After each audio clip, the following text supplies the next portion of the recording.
Today on Sports Card Investor, an interview you're going to love. I bring on Chris from the House of Jordans podcast to talk Jordan card prices, to talk about the sports card market in general, to talk Luka, to talk business, and to talk a whole lot more. My name is Geoff Wilson. By day, I invest in tech companies, and at night, I invest in sports cards. Join me on my journey to profit from the hobby we all love. Hello, sports card investors, and welcome to another episode. I hope you are having a great weekend. I hope your Sunday is off to a great start, and I have got a special treat for you today. I have Chris from the House of Jordans podcast. This guy is a sharp sports card collector and investor, and we have a great conversation that I think you are really going to enjoy today. But first, have you voted for a local card shop in our Card Shop of the Year contest that Sports Card Investor is doing? Have you nominated a local card shop? This is almost your last chance to do it because we're about to end nominations. Go to sportscardinvestor.com and scroll down to find the article about the card shop competition to nominate a local card shop into our competition. We'd really appreciate you to do that. This gives us an opportunity to recognize card shops and card shop owners. A lot of them have to have their doors closed right now. So this is a really nice opportunity to recognize them and give them a little bit of a boost from the publicity that being named Sports Card Investors Card Shop of the Year could potentially bring to them. All right, let's get into this interview. So some of you may listen to the House of Jordans podcast, and recently House of Jordans has also started a YouTube show. If you have not, it is really worth a listen. Chris and his crew do these very in-depth podcasts where they first and foremost talk about Michael Jordan card collecting, which is never more relevant than right now with the Last Dance documentary going on. But they also talk about other aspects of the hobby, and they theorize about the overall market. They talk about Luka cards often, etc. It's a really heady, smart, witty podcast. Again, it's called House of Jordans.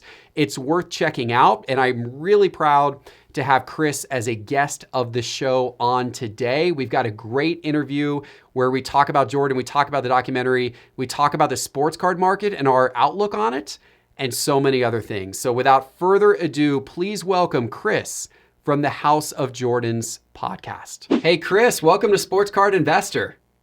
Geoff, thank you. It is an honor to be here. And let me just say something, my friend. I've seen you grow by leaps and bounds. I saw your Breaker Culture interview.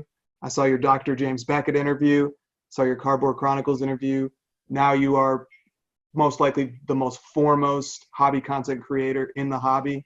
I just want to say congratulations on your success, my friend. Oh, I appreciate that, man. There's other good content creators as well, including yourself, by the way. So, but yes, it's been an amazing ride. It's been a lot of fun. So I'm blessed to have a lot of good people following the show, a lot of great viewers out there. But I really appreciate it. But let's talk about your show because House of Jordans is a podcast and a YouTube show which I started listening to pretty early on, and it's never more relevant than today. Like, I mean, can you believe how unbelievably relevant your podcast, your YouTube show, very much focused on Michael Jordan collecting?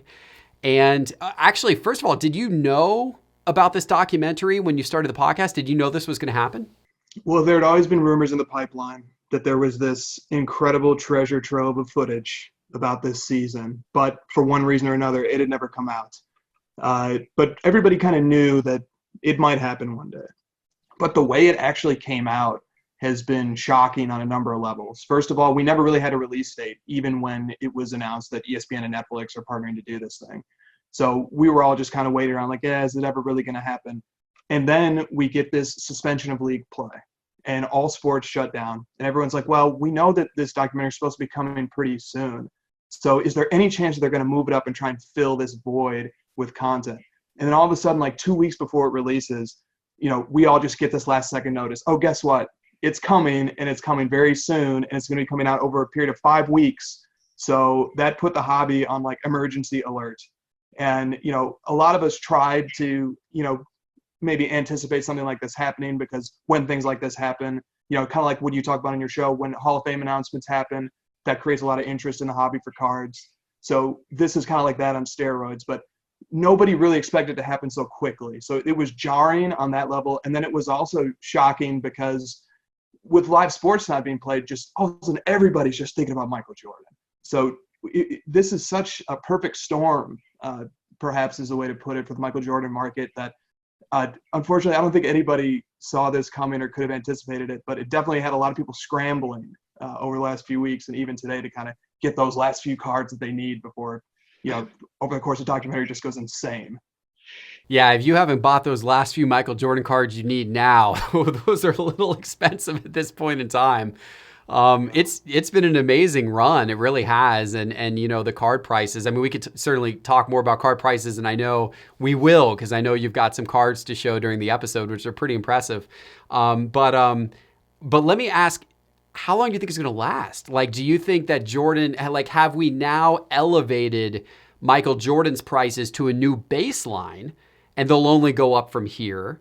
Or is it that we're in a peak and then there's going to be maybe a little bit of another valley once we're past the documentary and the NBA starts again, and maybe people forget a little bit more about Jordan? You put your finger on the key question that I think everybody is kind of has or should have in the back of their mind right now. And I think, like, preliminarily, I want to say it's going to be card specific, cards that are normally widely available with a high amount of supply. I think we will see peaks and valleys. Maybe cards that are a little more elusive might not trail off as much. But again, this is an unprecedented thing in sports card collecting. So I won't even venture too much speculation on it. But what I will say is that there are going to be lessons that can be taken from this and perhaps applied to people who collect over the career of other players, because we're sort of seeing over the span of a few months the entire hobby life cycle of a player.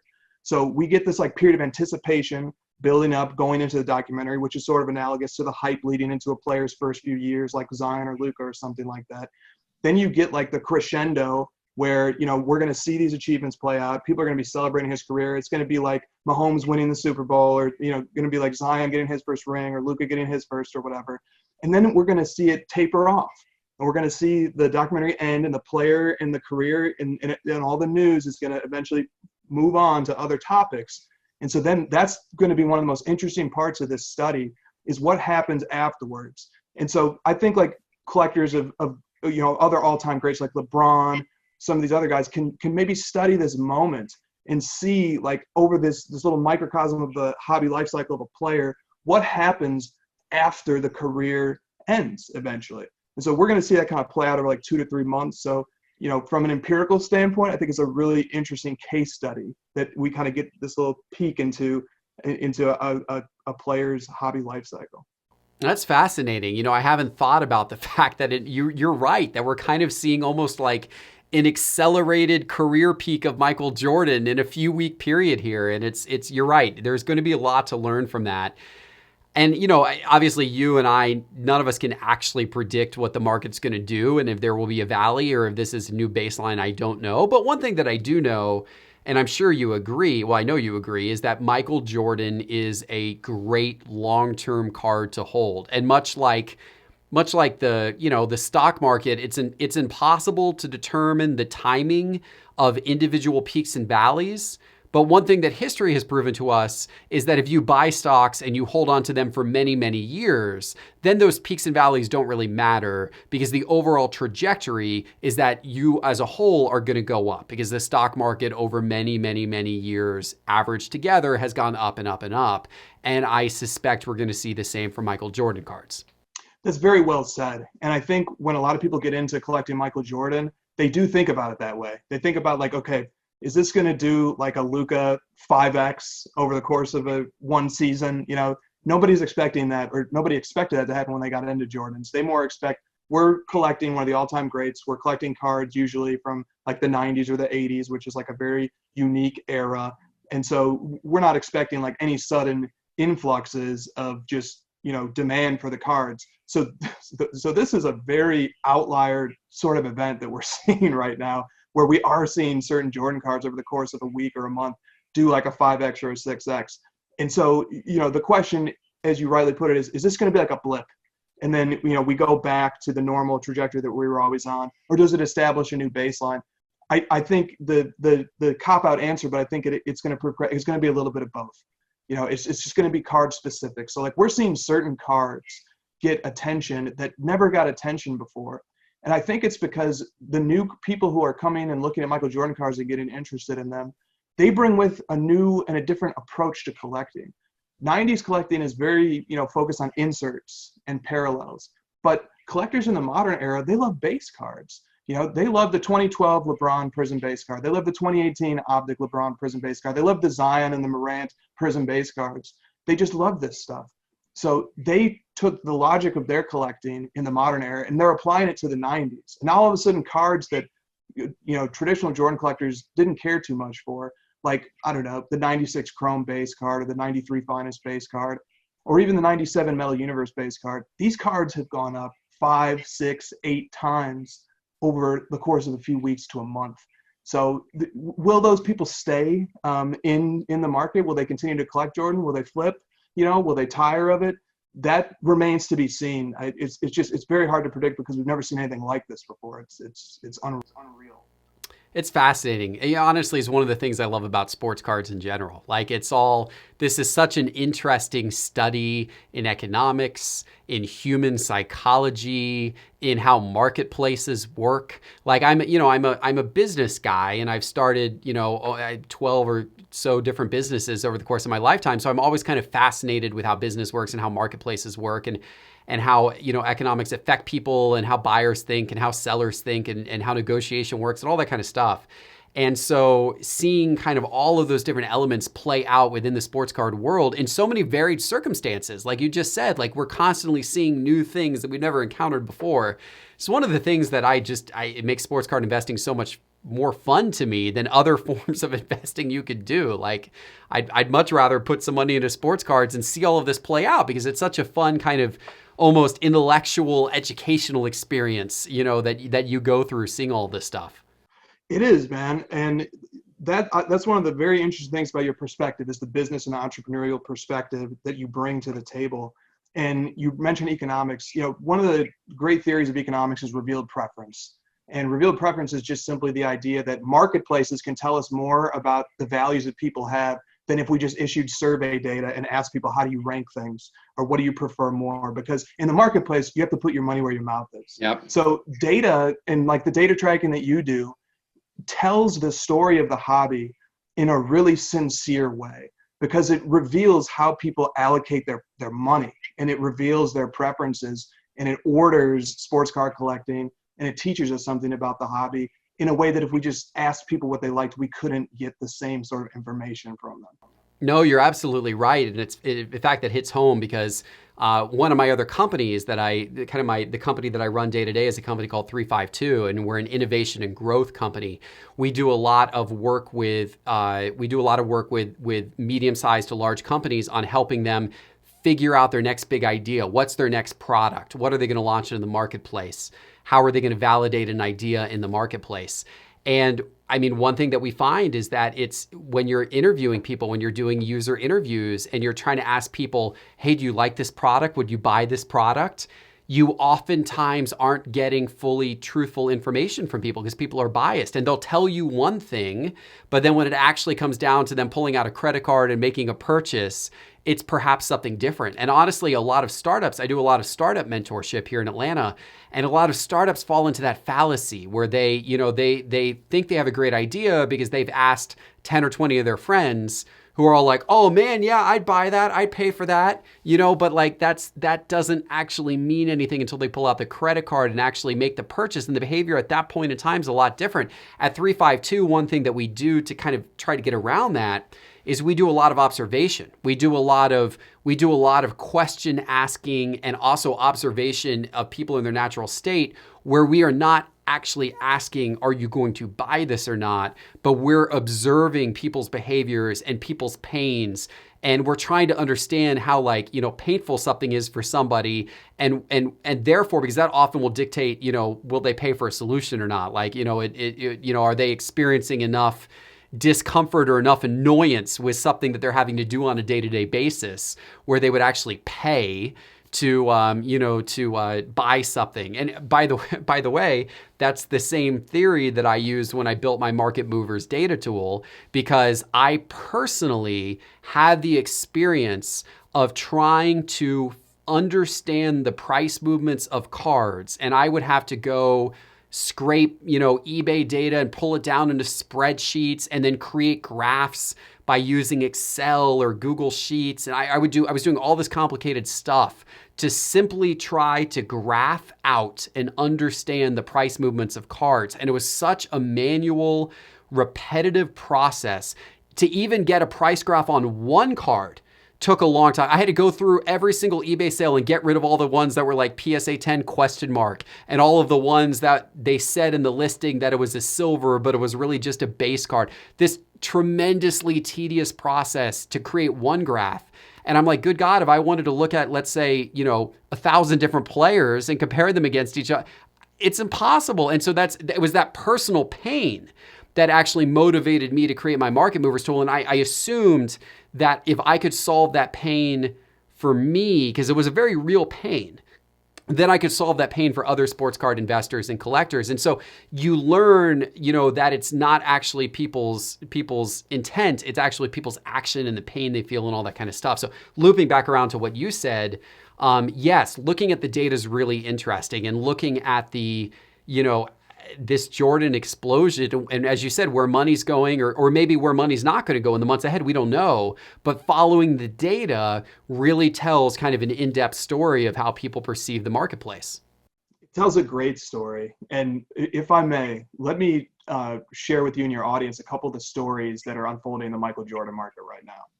So here's a fun thought experiment to sort of, as a hook to kick people, to hook people into this experiment or this thought here. Suppose you had $1,000 and you had a time machine, and you could go back to 1986. And here in front of you, of the menu of ways to invest your $1,000, you can buy Microsoft stock at its IPO, or you could buy 1986 Fleer wax boxes. Okay. Now, the Microsoft performance of its stock, taking into consideration stock splits and reinvestment of dividends, $1,000 in 1986 is $2.2 million today. It's one of the all-time great stocks. It's a behemoth of a stock. It's incredible. But sports collectibles, especially with the explosion that they've had recently, has a very interesting, as a comparable to that. So if you had put $1,000 into 1986 Fleer wax boxes, which at the time were $10, according to contemporaneous reporting, $10, you could have gotten 100 boxes. Now, the current market value of 1986 Fleer boxes with the original 36 packs intact is probably around $85,000 per box. And of course, they had to get sealed and authenticated by Steve Hart at BBCE. That $1,000, had you put it into Fleer wax, would be $8.5 million today. So Microsoft, $2.2 million today, 86 Fleer wax, $8.5 million today. Now, I just want to say there's caveats. Stocks is very different. There's institutional protections and regulation over them. They're generally understood and accepted as like retirement level sort of investing strategies. And cards are something slightly different. They're collectibles. You would have to insure something like that. There's not the same liquidity, even close. You couldn't unload all the 100 boxes at the same time. So like, it's not apples to apples exactly. But that kind of tells the story of how sports cards and collectibles have just become such an important part of our little subculture that we occupy as sports fans and enthusiasts. And my biggest takeaway from that is all of the people out there who feel bad that Scottie Pippen was the 122nd, paid player in the NBA. Don't feel bad, because Scottie Pippen had the opportunity to go buy his own basketball cards in 1986 and chose not to. And had he done that, none of this contract stuff would have mattered, because he'd be the richest man in America. So, don't feel bad for Scottie Pippen. Like you and me, he chose not to buy his own basketball cards or Michael Jordan's basketball cards. But that's pretty funny. I also have to kick myself, because I started, 1986 was the first year that I started collecting cards. And in fact, I have up in my attic, I have a giant box of 1986 Topps baseball. I probably have a complete set of 86 Topps baseball 3 or 4 times over, with just all these singles, right, that I have that are actually not even sorted as a set, just tons and tons of singles. Why I did not buy basketball in 1986, I don't know. I have tons of football, but it's just one of those things that you'll kind of look back at and be like, why didn't I do that? Like, why, I don't know, but that's, but yes, that's an absolutely amazing stat. And wow, incredible. Absolutely incredible. Well, don't kick yourself too hard, my friend, because in 1986, that was Fleer's first year making basketball cards after a long hiatus. Basketball itself was definitely in an infancy of sorts. In fact, people were very concerned about the direction of basketball coming out of the 70s, and then Magic and Larry sort of brought this star element to it. But then Michael Jordan took that torch and took it to another level. So like there's a really interesting parallels between Michael Jordan as a collectible, as cards, the card industry, and then the NBA. Because as Jordan ascended, as the NBA became this global brand, as it became such an important part of mainstream American culture, so too did sports cards, and the trajectories sort of map each other.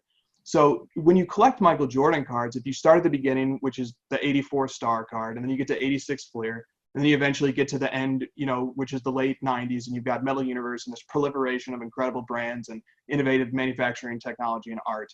It maps very neatly the ascent of sports. And then I think like one of the explanations for why sports cards to this day continue to be so popular and so highly sought after is because sports can continue to grow in popularity and as a form of escapism and entertainment, not just here in America but worldwide.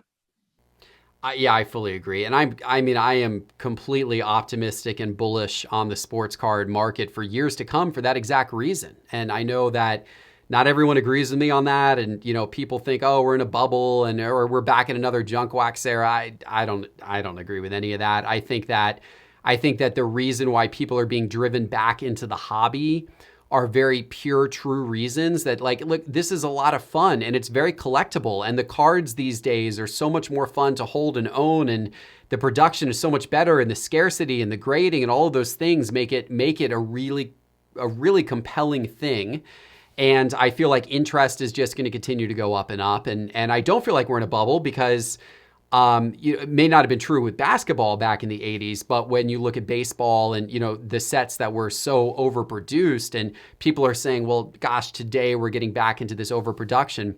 No, we are printing a small fraction of the cards today that we were printing in the late 80s and early 90s. So yes, print runs are going up year over year. And yes, there's more Prism basketball printed this year than there was last year. And there's more Prism last year than the year before. That is true. But if you add up every single Zion Prism card in existence, it is a absolute minute fraction compared to the cards that you could have found of Ken Griffey Jr. rookie cards in 1989 that were in existence, right? So I still feel like there's a lot of positive things in the marketplace today. And what's interesting is, I think you point out some of the things with basketball back in 1986 where people weren't, including me, wasn't paying any attention to it, wasn't collecting it, wasn't buying the boxes, it wasn't an in thing. But, as the market, it's one of those old business adages that like, as everyone's focus is over here, the way to make money is kind of to focus over here a little bit, which I will honestly say at the moment has me thinking modern cards like last couple of year players a little bit more than some of these players like Jordan in that era, only because we've seen this run up. We've seen this incredible run up over the last month, and it spilled beyond just Jordan and the Bulls, and it spilled into other classic basketball players from that era like Malone and Stockton and Barkley and Akeem, all these other guys. But it spilled now beyond them, and it spilled into other sports where you're seeing guys like Ken Griffey Jr., who I mentioned a minute ago, his card's going crazy. And so I'm kind of thinking actually at the moment, the play is, okay, let's look at some of these modern guys people are maybe not paying, let's look at some of the rookies this year in basketball because people have forgotten about them. No one's talking about Tyler Hero or Kobe White or any of those guys at the moment.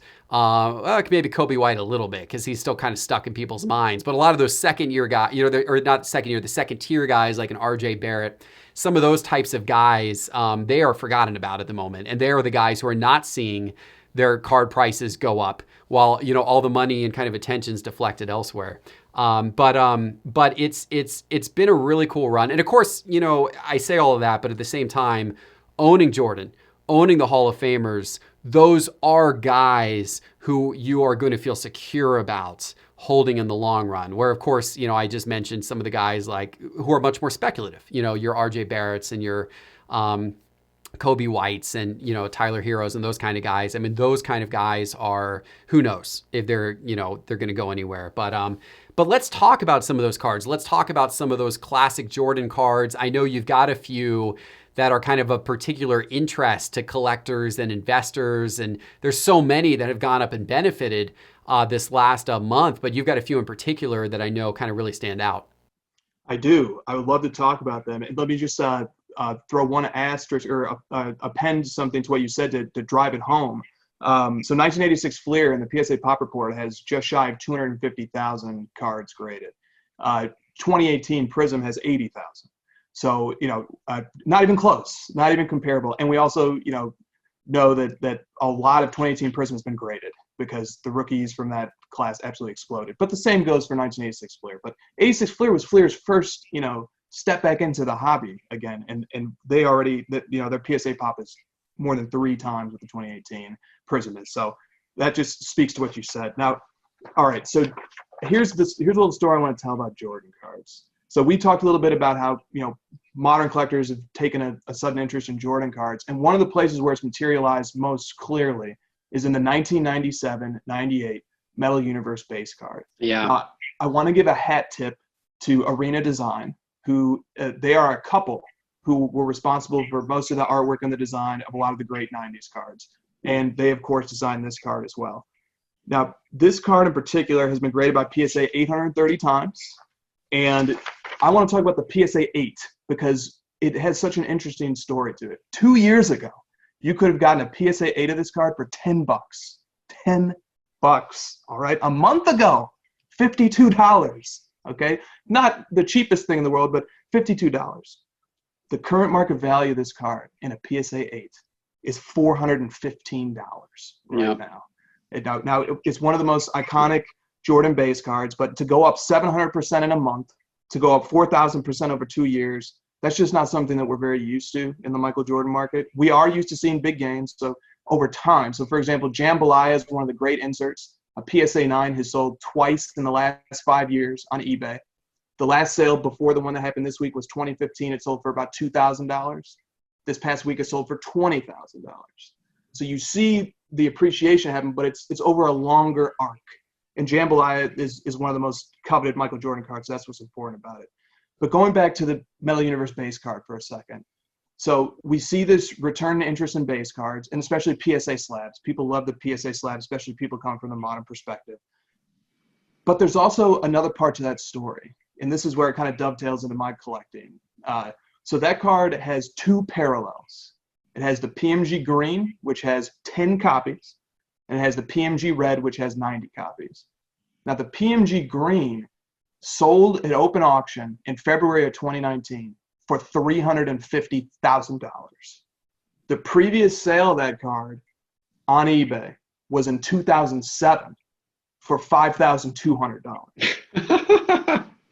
Oh, that person's not feeling good about their day today, are they? All apologies to that person who's listening, but this is sort of the trajectory and the arc for those grails, those holy grails. Now, the PMG Green was never a card that realistically would be in consideration for me, but the PMG Green tells part of the story of why that Metal Universe base card kind of came onto the map and has become a go-to because it put a spotlight on it. But what I have acquired is the PMG Red, which is out of 90. Now, there's a lot of reasons to like the card. I'll give a little show of it here. This is my very humble PSA 5. These are condition-sensitive cards. They are difficult to grade. But I do have a PSA 5 here, and it's the crown jewel of my It's still a beautiful card. I mean, even PSA 5 is still a beautiful card. The reflection on that, it's a very nice-looking card you just held up. That's what ultimately attracted me to it. As collectors, we often rationalize why we like things. It's scarce. That matters for sure. It comes from an important set. That's important too. But at the end of the day, you have to like what it looks like. It has to speak to you on some, visceral, emotional, almost irrational level. There is an irrational component to all this, the passion that we bring to collecting. And there was Sure. definitely an irrational passion for me when I acquired that card.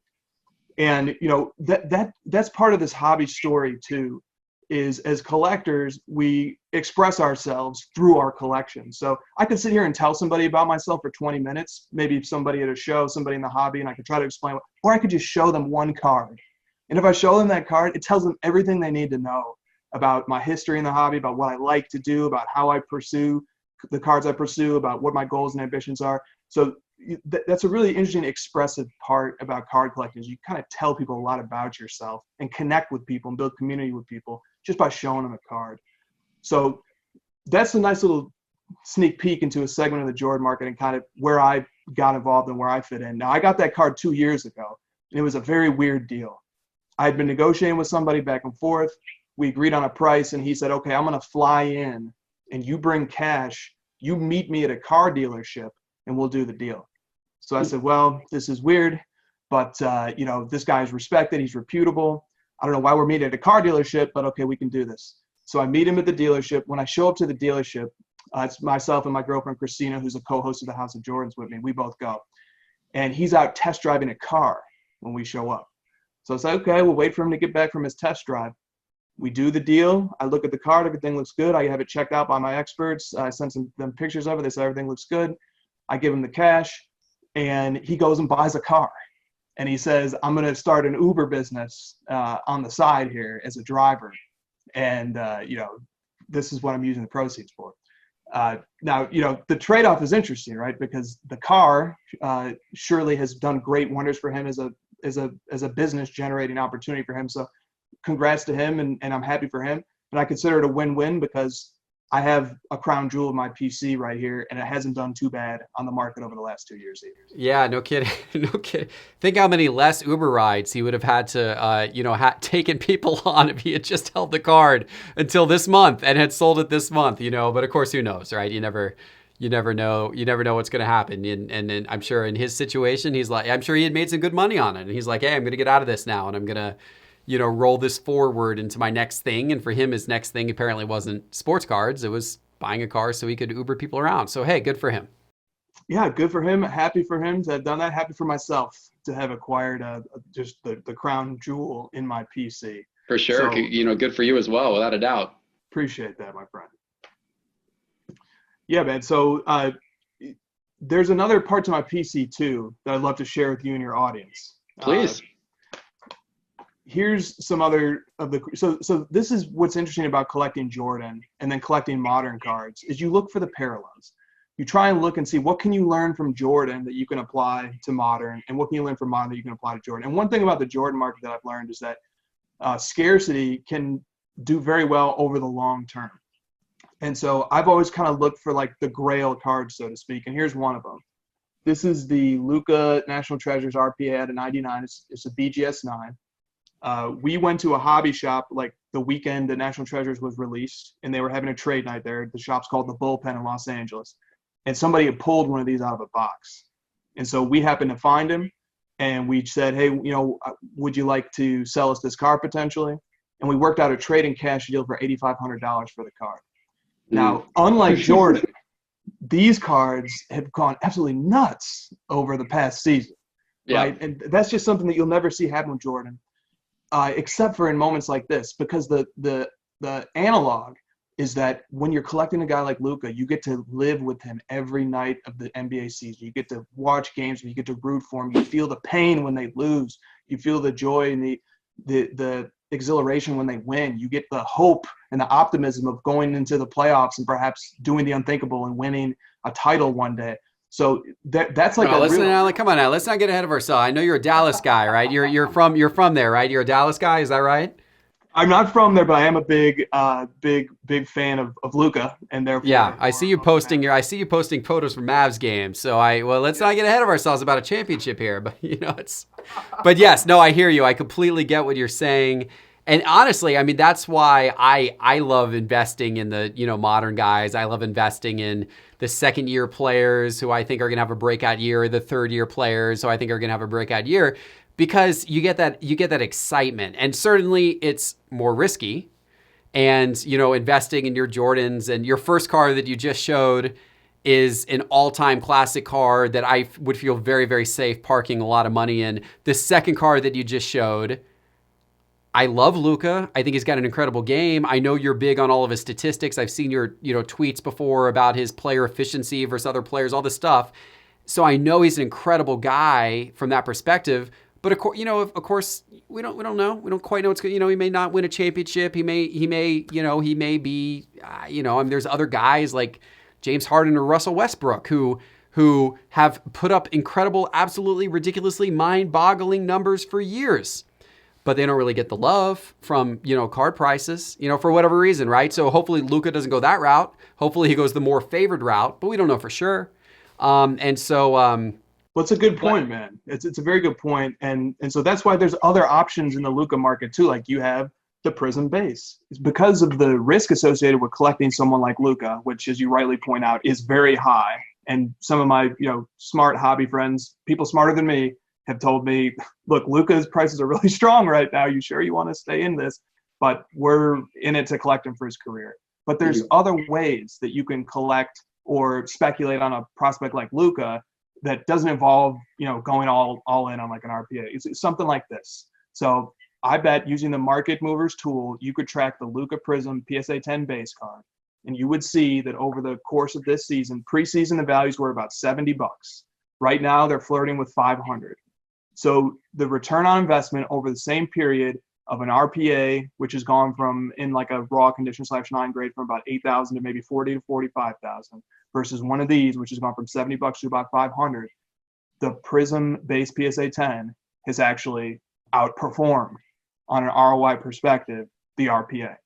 Now it's a little different because you'd have to deal with a lot of quantity of the base card to get the same absolute dollar return that you get on an RPA.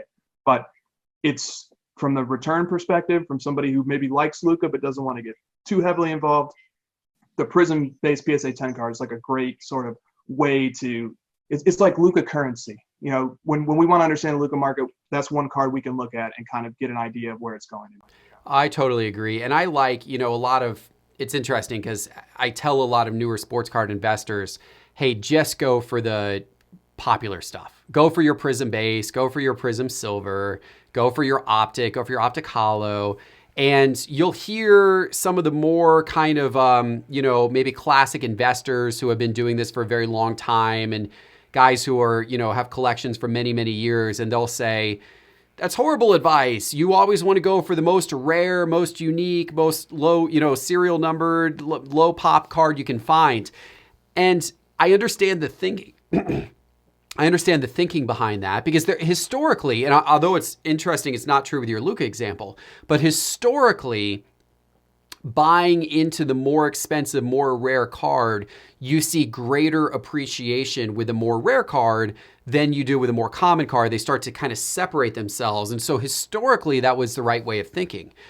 But what's interesting now is with all of the people coming to the marketplace, is that line of thinking actually the valid line of thinking anymore? And the example you just gave of Luka is a good one, where actually the base is appreciated more than the National Treasures RPA because it's more in the reach of people. And it's still rare enough where the demand is currently exceeding the supply. It's not like there's a million of those things printed. So even though it's a very common card by 2018 standards, it's actually perhaps a pretty rare card by 2020 or 2021 standards or 2022 or 2023 standards. So, and of course, what I like about it being a data guy, and as you mentioned, having my Market Movers data tool, is I like looking at cards like that because you can much more accurately track the price. You can much more accurately create a trend line. You can truly understand what the market's doing. The more transactions you have of a particular card, the less a weird outlier sale is going to matter, or a seller that, had a bad reputation and therefore the price went down, or they're in a weird country, or all of those things that can affect the sales price, or their pictures were bad, or, they didn't have enough feedback. All that stuff can throw off the sales price of a card. If it's a card that's only sold once a month or a couple times a month, then those things have a big effect. If it's a card that's sold several times a day, then all that stuff evens out. And you get a very, very pure, very, very true trend line. So that's why I like looking at like a Luka base to really understand the trajectory of what he's doing as a player and how the marketplace is responding to him. And then, of course, you can take the pricing intelligence of what you see in a Luka base card, and then you can apply that up to maybe the more rare cards to understand, well, okay, if the bases move from here to here over the last 60 days, then you might be able to expect the National Treasures to have a similar type of gain from a percentage standpoint. That is a tremendous, tremendous point. Very well said. And I want to just go back on something that you mentioned briefly, which is like this kind of debate in the hobby that rages on between like rarity versus, iconic common cards. And it's important because, we understand the fundamentals of supply and demand. If there's just too much supply and not enough demand, then a card could be as iconic as ever, but there's too many copies and not enough buyers of it. But on the other hand, if a card is really rare, but nobody knows about it and it's not iconic and nobody's really seeking it out, then you get the opposite problem where it's very difficult to obtain, but nobody's trying to obtain it. So you actually run into a different configuration of the supply and demand problem. But here's my workaround. And who knows, we'll see if time will tell if it pays off. But you've got a card like this, which the Luka Prism base PSA 10, it has a population in excess of 9,000, which is a lot, but we also know that there's a lot of participants in the market. We also know that there's big institutional scale buyers who are sitting on hundreds, maybe thousands of copies of it. So that really impacts the supply. But I like to look at the base cards as like promotional material for the more rare parallels. And so here's a Luka Gold Prism out of 10 BGS 9.5. So that's kind of a way to hedge, right? Is to say, well, I get some rarity here. Of course, people can look at that card and say, well, that's nice, but it's just a different shade of the Prism base card. So, congratulations, but you just have something that has a serial number and a different shade on it. But on the other hand, there's a lot of collector interest and desire, and in certain categories of cards, especially like when you kind of look at the higher end ones, people really do compete, and they really want to put together collections that speak to the history of the hobby. And like Gold Prism is one of the great lineages of the hobby. So, maybe one way to enter in at that level is to pick the cards that have very iconic, common base variants of them, and then focus on the more rare parallels of them, the serial numbered ones. It doesn't have to be the gold out of 10. It could be the jersey color blue out of 199 or what have you. But so the sports card market and the way Panini has constructed it kind of lets people play their strategies in the ways that they prefer. And there's lots of different ways to approach this game. Yeah, that's one of the really fun things about modern sports cards. And that's one of the things I've enjoyed a lot more about it than when I used to collect in the 80s and the early 90s when there really, none of that really existed. Indeed. Yeah, very, very cool. Well, so, we've talked all this time about Jordan and all of these cards, but we really haven't talked about the actual documentary very much. We've seen the first 2 episodes. The 3rd episode is actually coming out tonight when this will air.